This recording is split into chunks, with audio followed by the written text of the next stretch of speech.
All right. All right, we're going to do it again. All right. That was hilarious. I am the dumbest person ever because I did that whole talk without actually clicking go live because it was scheduled and I just assumed that because we had a stream that it was there. So I apologize for that. You guys have been waiting for 30 minutes? Insane. Insane. Oh my God. All right. I'm going to do it again. We're going to start now. So this talk it's about different Conops or concepts of operation, but it's actually about something else.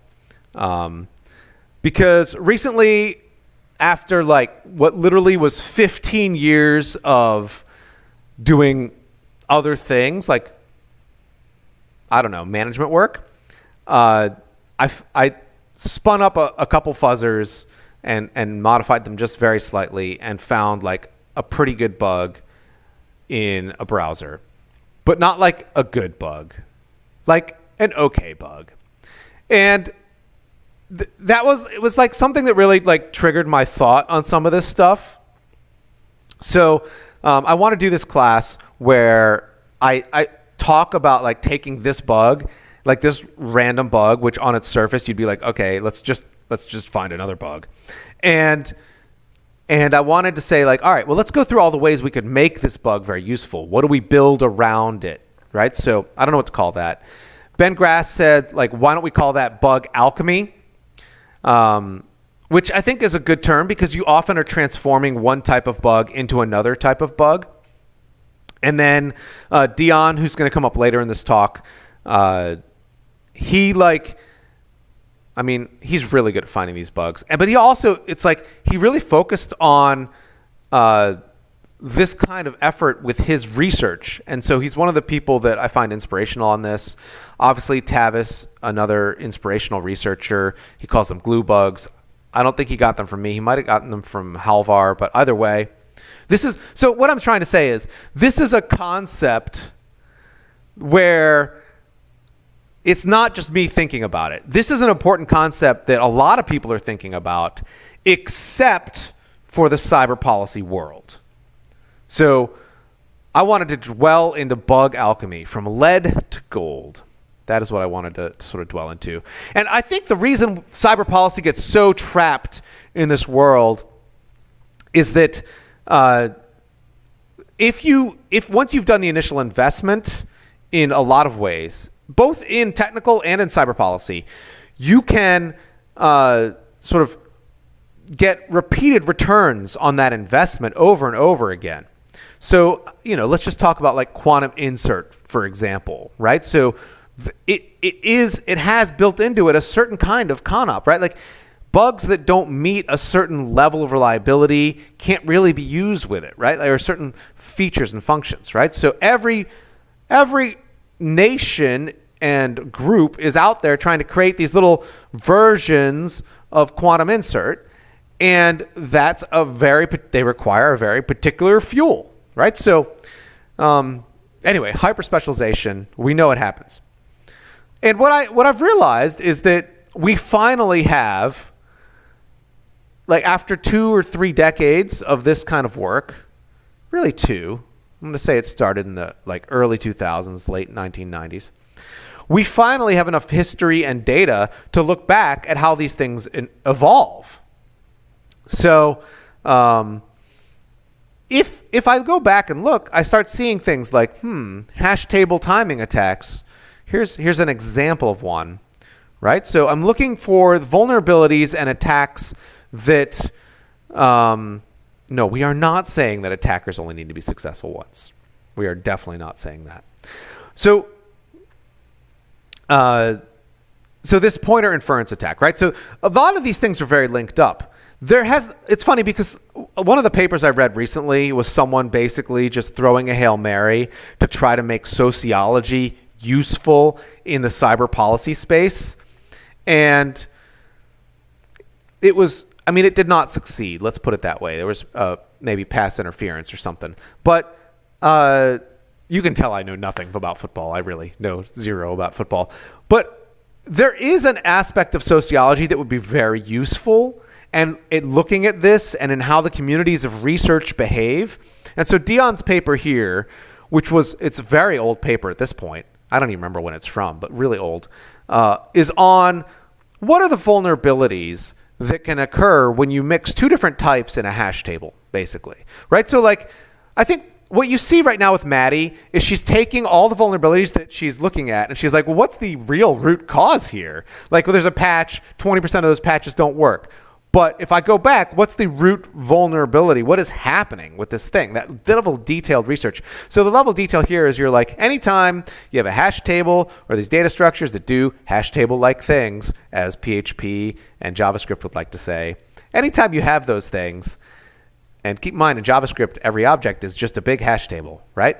And you combine multiple types, then you have these weird issues that can occur, right? So one of the most common things people look at is attacking mitigations. So they're like, oh, we have a hash table, therefore I can infer things from the hash table, and based on those, I can make other references, right? So I don't know how many of y'all have looked at the Chrome source code, but like there's a lot of different cool data structures in there that are hash table-like, shall we say. Okay, so one of the things you'll often see is people being able to look at that kind of level of research and then leverage it themselves. So James Forshaw is like the classic example, right? He'll go out and do like 6 months worth of work in probably 3 weeks. I don't know how fast he works. It's freaking ridiculous.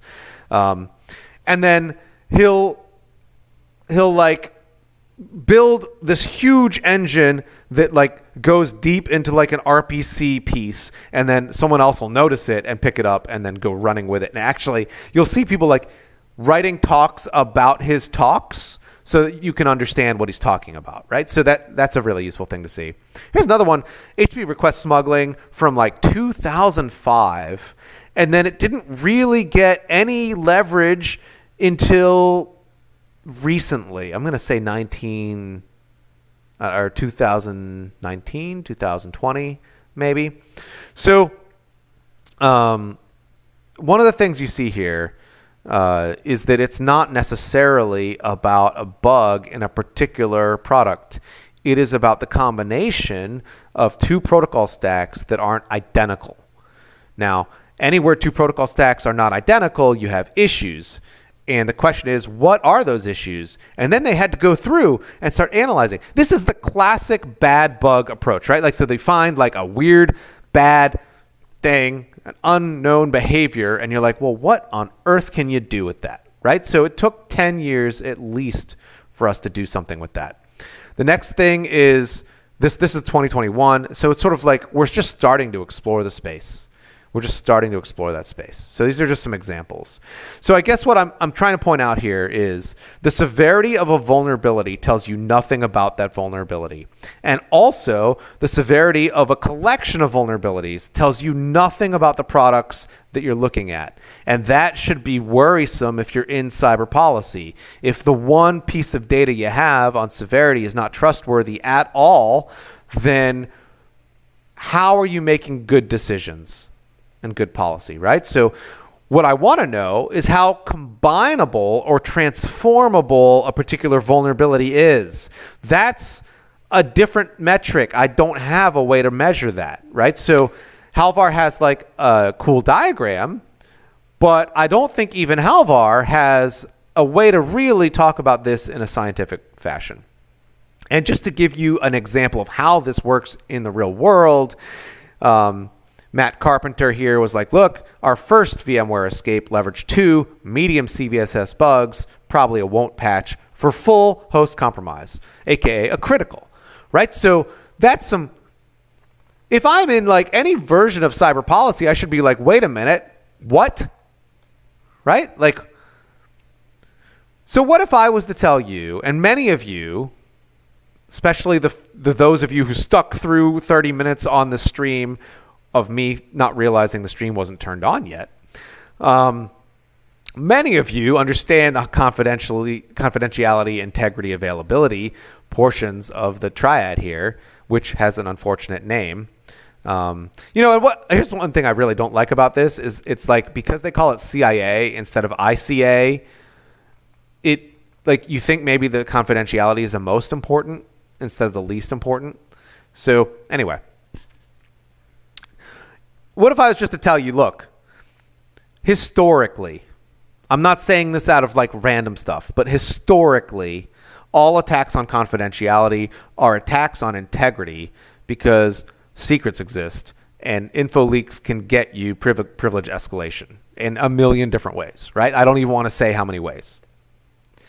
And then what if I was to follow that up by saying attacks on availability are also attacks on confidentiality because resource contention is an oracle, right? So that gives you the whole circle. That gives you the circle of pain. So now I'm like, wait, maybe some of the basic concepts that underlie your CISSP education are not right.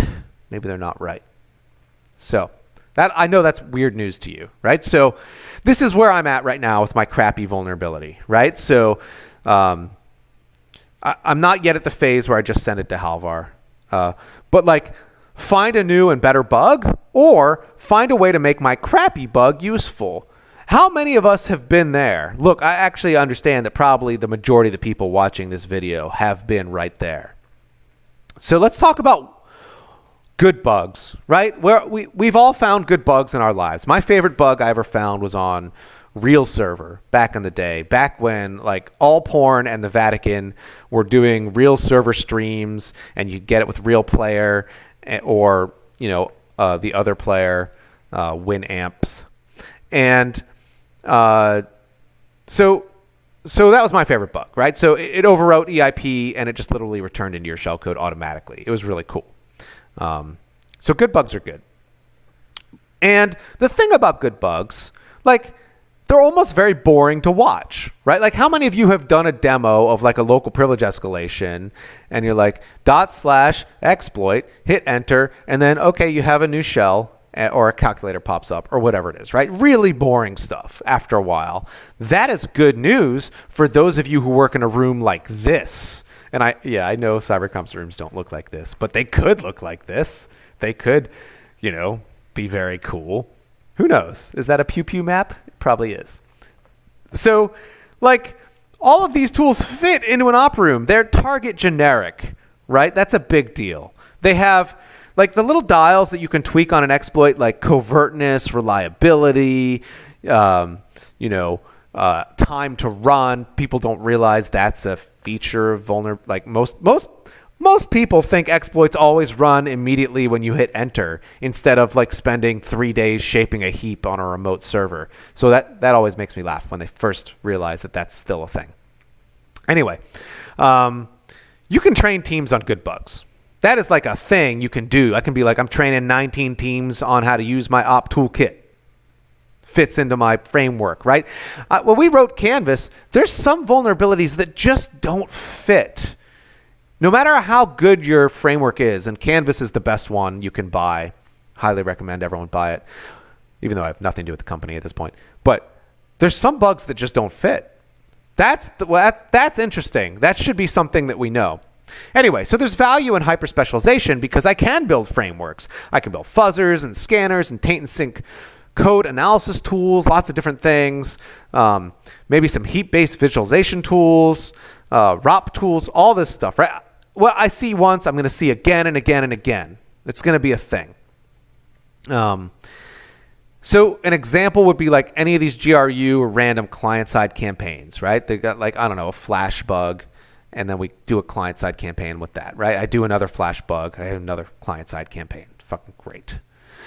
And from a policy perspective, again, because these talks are for policy people, we can start building things around risk management, arsenal management, predictive effects, norms, all this stuff, right? Like what does responsible cyber offense look like?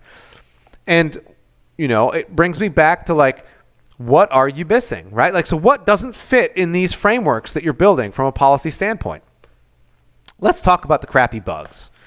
And I don't like to say they're bad. Every bug is a good bug, but they're crappy, right? They're just not as useful in some way for a lot of reasons. Maybe they only trigger on Tuesdays. Maybe they can only give you a value if that value is not 0, right? Lots of that. So I spelled inconsistent wrong. I noticed that on my first run through that I did before I turned the live stream on. Bad bugs are inconsistent on a tactical basis, but they can be very consistent as a strategy, right? So on a strategic basis, they can be consistent. On a tactical basis, not. They are not as useful. I cannot go and say, is Chris Spirito vulnerable to this bug I have? I cannot say that. But I can say, if I have 5,000 people hit my website, I will hack 4. That's pretty good, right? So that's the thing. What does that tell me? It tells me that scoping has to be very wide to use some of these bug classes, to use new bug classes. That tells me that the norms we're building around targeting and scoping are not going to work. And this is where we get things like the SVR supply chain attack using Office 365 bugs. Office 365, of course, taking no heat for this because Microsoft is doing a real good at PR. So, what happens here is when they widen their scope up enough, they find a way in. They find a way to something good. It doesn't matter what it is yet, right? So, and this is in a way penetration testing usually has very small scoping, but you'll notice they do use a lot of crappy bugs, right? So this guy and many other people have written talks on from low to pwn, right? They've written talks that say, I had 4 crappy bugs, and I managed to find a way to hack something useful. That's pretty cool.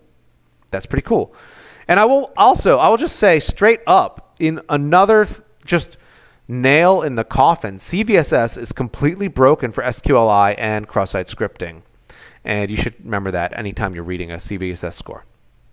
So, and often the CVSS of a cross-site scripting bug is marked low, and you're like, but I did own you with it. So longevity of bug classes is, there must be a paper on this somewhere. I haven't seen a good one yet. But I just think it's funny that we're still finding SQL Injection, which is a very killable bug class in things like FortiWeb, right? That's something when you take a bad bug, you have, a 2-decade span to use that bug, sometimes before it's detected in the wild. And that's been the funniest thing for me is sometimes seeing a couple examples of a bug class that I know is really useful come out, and then decades pass before anyone catches on that it's being widely used in the wild. So maybe that's something to think about. Anyway, so observable traits, very important, super important, because without an observable trait, you do not have forewarning. You cannot look at your adversary and determine what's about to happen. And bad bugs require different investments, which is an observable trait. Oh, wow, yes. No. You can read the chat for better jokes than I'm doing, apparently. That's good. Anyway, so the thing about bad bugs is they can often require specialized skills, specialized frameworks and targets that are just for them, right? So an example I like to use, there's a tool that's just as useful for cross-site scripting. So it makes a cross-site scripting agent in the browsers, and it's just only for that. It's really not good for anything else, right? It's very specialized. So tools like that is kind of what you're looking to create. And the other thing that you're seeing here is that you really do have teams that have an op tempo that's really different from the op tempo you're used to, and especially when looking at new environments. And the SVR team that did, I'm just going to assume SVR, the team that did SolarWinds, the op tempo was super good. It's super high. And the ability to be opportunistic, right? So you're an omnivore. Omnivores have different teeth than carnivores or herbivores, and you need to be able to recognize that in the wild. because they are in many ways more dangerous than carnivores. Carnivores have a plan, right? So like apes and hippopotamuses are much more dangerous. I know hippopotamuses are in theory herbivores, but in practice, right? So let's say your average baboon, right? Your baboon is much more dangerous than a similar sized carnivore because a carnivore's got to run after. It's got a whole plan, right? It's got a life plan. Anyway, what do they look like? They look like non-state actors. These smaller teams exploiting these niche markets are non-state actors largely. And when a state can use them, that's when you know they have their fifth offset on fleek. They are just able to integrate new technology, new teams. That is something that you don't see very often. And this is, again, inventory tools are the most important piece for looking at some of these weirder bug classes that are new and not as useful, or as I like to call them, crappy bugs, right? So SBOMs, having a full inventory of where a particular image library is used, let's say like libpng version 4, right? So I found a weird bug in libpng version 4, say. I'm not saying I did, but let's assume I did for a second. And so I need to know what random equipment that I've never seen before is this thing on, right? So the leak of a database of SBOMs could be really useful, right? Inventory tooling is what's useful. When Shell Shock came out, one of the things no one pointed out was that like a lot of 911 systems were vulnerable to it. So having proper inventory is really valuable. And you get weird analytic and visualization tools. And this is why, like, if we look at like Halvar's like history, he in general is building these bizarre things no one else maybe wants. I mean, it's a small segment of the population wants, right? So like, here's a heap visualizer that works in a very particular way.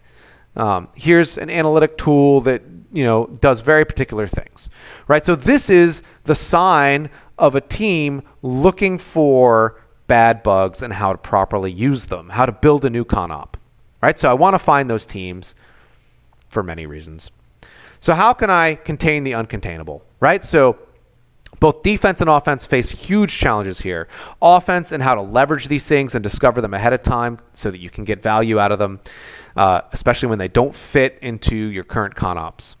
And then defense in terms of how do I detect and project on these things. There's so many possibilities, and I don't know which ones of them are going to be effective against me, right? So in theory, you have an advantage because you have all your inventory, and you should be able to do this analysis, right? But like, I don't know of any good defensive organization that has looked at HTTP desynchronization the way they should. You know, it's possible Walmart has, but other organizations, I don't know. Big financials. Like for a long time at Immunity, it was like our number one finding on the big financial vertical, just constant HTTP desynchronization. And they'd be like, well, what is that good for? And we'd be like, well, we're your new domain admin. And then they'd be like, right? So that actually was the noise they would make. Anyway, so what is breakout time per bug class? An important thing. It can be a decade. I think we need to start thinking in bigger terms. The breakout time for like common usage of one of these bug classes. We need to start thinking about that more. And this is where strategic surprise comes from. And then also, of course, these are often much smaller teams. So if you have an intelligence capability oriented toward looking for very large teams and how they're operating, you may be missing something. You may be getting strategically surprised. It may affect your national security, and maybe you should skill up. I don't know, build some meta-analysis. So I want to talk a little bit about what's in between. How do I see in the middle size of these things? And the fact that we don't have a maturity curve on this is probably very annoying for everybody. But this is what it looks like to me when someone says, here's my thing. I don't think system call fuzzed out bugs are mature yet. I think they're in the middle. So this is just an example of that. I think it's really funny. I think the GR security people would totally agree with me on this, by the way. So there's other technology around this that needs to get created to make these things mature. And again, I think it's very interesting that like SSRF as a remote, there's 3 different teams that have them for Pwn to own today and yesterday. And, this is one of those things where it's sort of like, what else are these things useful for? This is the middle curve, right? Like if you're running SharePoint right now and it's exposed, you're just crazy. You're just crazy. And the fact that it's only exposed internally to internal networks also it just boggles my mind how you can accept that much risk. So that's just a surprise that we're all going to live through later. And I'm going to laugh and laugh. Okay, scale. So thank you for hanging around and listening to this talk. Let's talk a little bit about scale and how these things spill out strategically. Because we often are analyzing in cyber policy, you have like one scale setting. Like the volume only goes to 5, and that's country level. It might go to 6 if you're like analyzing like alliances, but you never even see that, right? So it's country level. And I think that's really it's really bizarre. And I think there's a huge step function between the capabilities of like a giant government agency and a really small government agency. And there's a lot of things happening here that force different teams into different sort of, it's not like different strategies. Some of them cannot afford to invest in everything, and some of them can. And so this is the meat of the whole talk. I really want to dwell for just 1 microsecond on what are the effects of this dynamic, of this being able to engender continual strategic surprise. If your adversary can give you continual strategic surprise, what does that say about how you've built your entire conceptual framework for how you're going about life, right? So, and vice versa. How do we impose that dynamic on our adversaries, right? Like, what are the effects of this? So visibility, what do I need to start looking for that I'm not looking for? And from a policy standpoint, what kinds of policies would tell me I'm ready, right? So I just read Sven's paper about the German, where they sort of broke into Emotet or stole Emotet and then pushed out a like remove Emotet package to everyone who is affected. And his paper was like, look, you can't do this. This is basically against German law, et cetera, et cetera. And I'm like, realistically, the tack you should be taking is what law do we now need to account for this has to be the concept of operation that we develop under, right? So meta-analysis, we are not doing it well, if at all. And what does this dynamic say? Who is now more important than other targets? You should know right now, knowing this dynamic, how do I shift my analysis teams and focus those teams where they need to go so that I'm not constantly surprised strategically by things coming out of left wing, right? Personnel management. Do I have the right team compositions?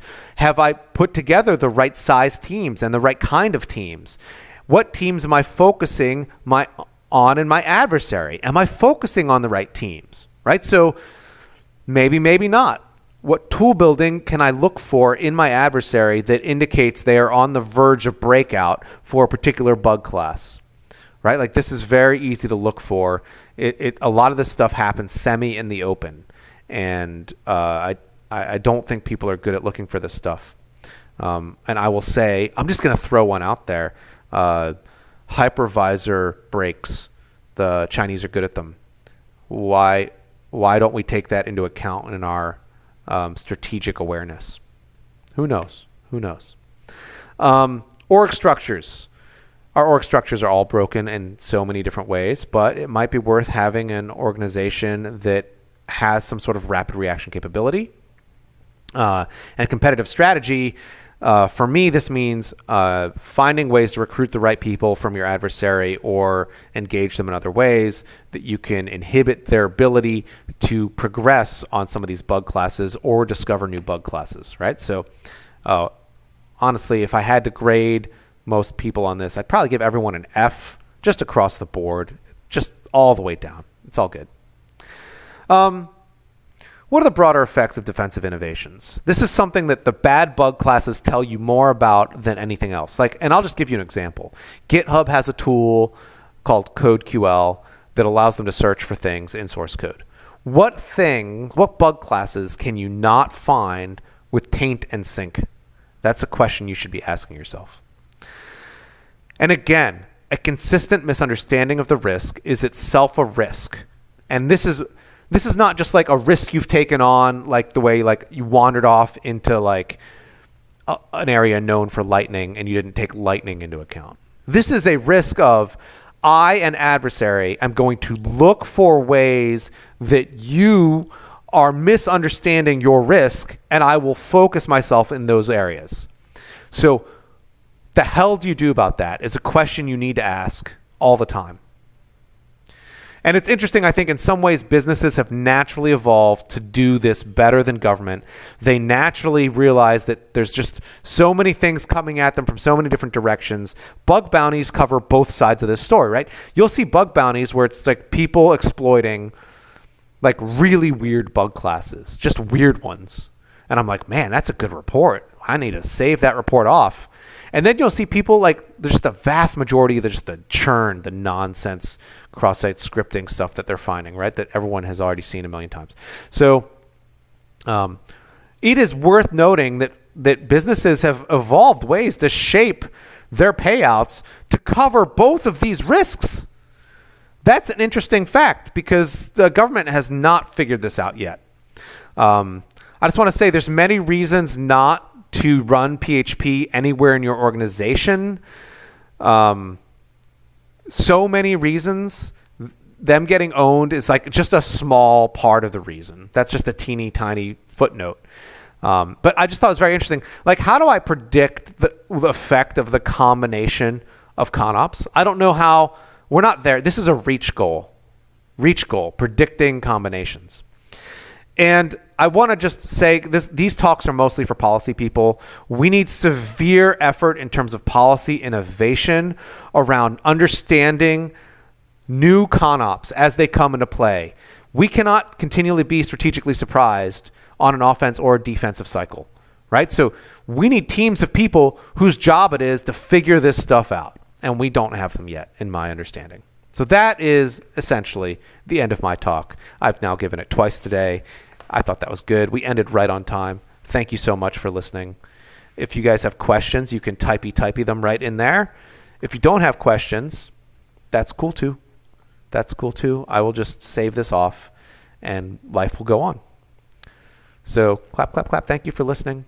That's me clapping for you. It's not me clapping for myself. Anyway, that's what I've got. Now I should click end stream. That's a thing that should happen.